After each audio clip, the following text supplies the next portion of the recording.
Number 3. I'm a 22-year-old girl. I was looking on Craigslist to buy a couch for my new apartment a month ago. I found something I thought seemed like a good deal.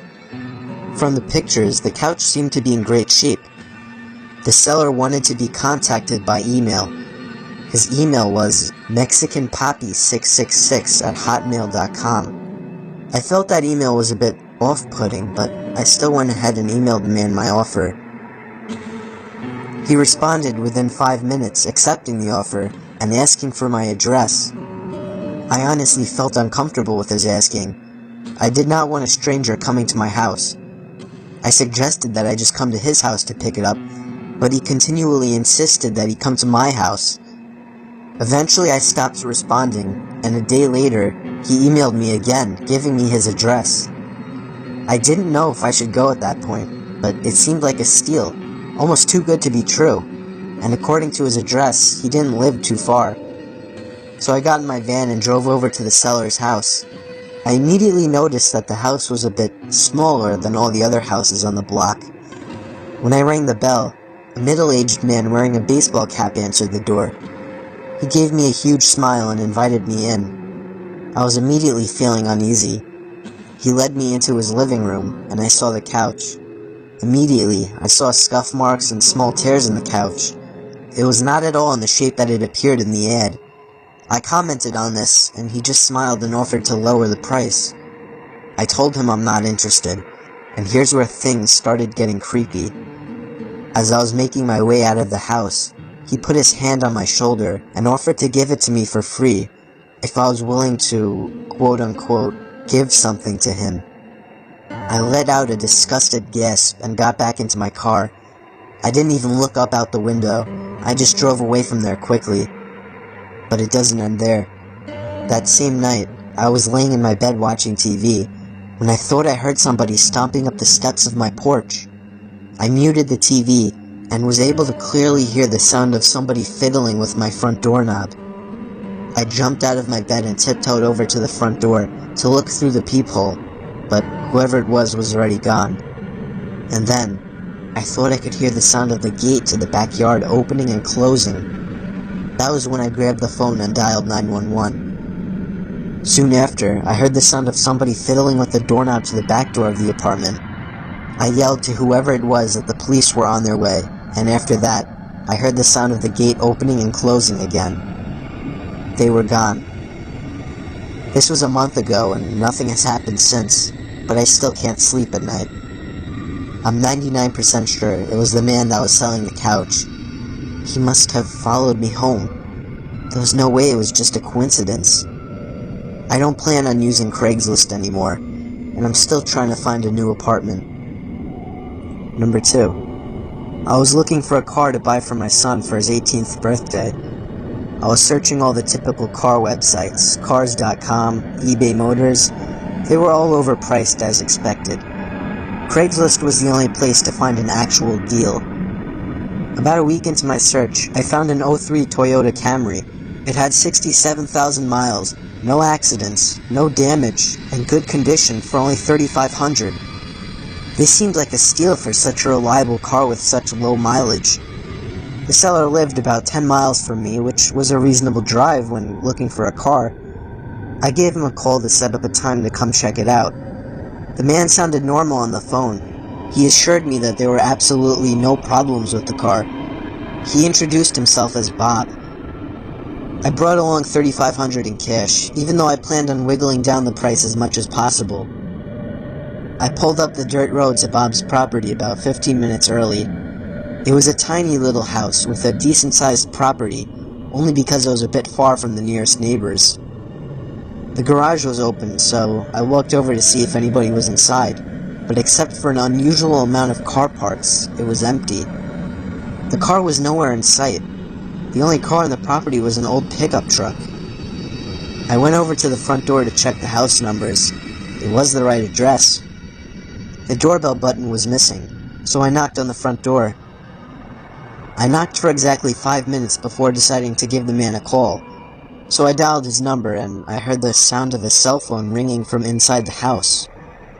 I was extremely confused at this point. Now I knew I had the right house. I didn't understand why, if he was home, why he wasn't answering.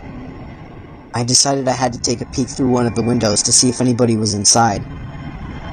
Peering through the glass, I couldn't really see much as it was pretty dark inside the house. I saw a very old-fashioned dining room set, but across from that, I saw somebody standing at the back door of the house, staring outside. I figured that must have been Bob, so I knocked on the window, but he didn't even move. There was no gate or anything to the backyard. It was just a wide open yard, since this wasn't a rural area. I simply walked around the house to the backyard. I didn't understand how he couldn't hear me. When I got to the back door, I made a shocking realization. The figure standing by the door was a taxidermied human being. I ran straight back the way I came and back to my car. I looked up one last time before driving off. The blinds to the window I had peeked into had been shut, but I could see two of the blinds bent open. Somebody was at that window watching me. You can probably guess I had the gas pedal to the floor the whole way home. The whole situation still makes no sense. All the car parts, the fact that there was no Toyota Camry, the taxidermied human being. The fact that there was no car there leads me to believe that whoever that man wasn't planning on selling me anything. And that also leads to the disturbing thought that I was very close to becoming a lifeless statue staring out that man's back door. Number 1. I was looking to buy the iPhone 5 about a year ago. I found a guy on Craigslist who was selling his for $200. He claimed it was in mint condition and that he wanted to upgrade to the 5C. I didn't know much about how to go about testing a phone to make sure everything works, so I brought my little brother along who knew a lot more than I did. We met halfway at a Dunkin' Donuts parking lot at like 10 o'clock at night. Two large, intimidating guys stepped out of a black Honda Civic and walked over to us. One of the guys pulled out the phone and showed it to me. It didn't have a scratch on it. My brother took out my SIM card and popped it into this new phone. He did some testing and told me that it works. The guy then asked for $250, even though he originally asked for $200. I lied and told him I only brought $200, and he seemed a bit unhappy with this. I did have $250, but I didn't want to spend more than his original asking price. I kind of figured it was his way of making sure I didn't haggle down the price.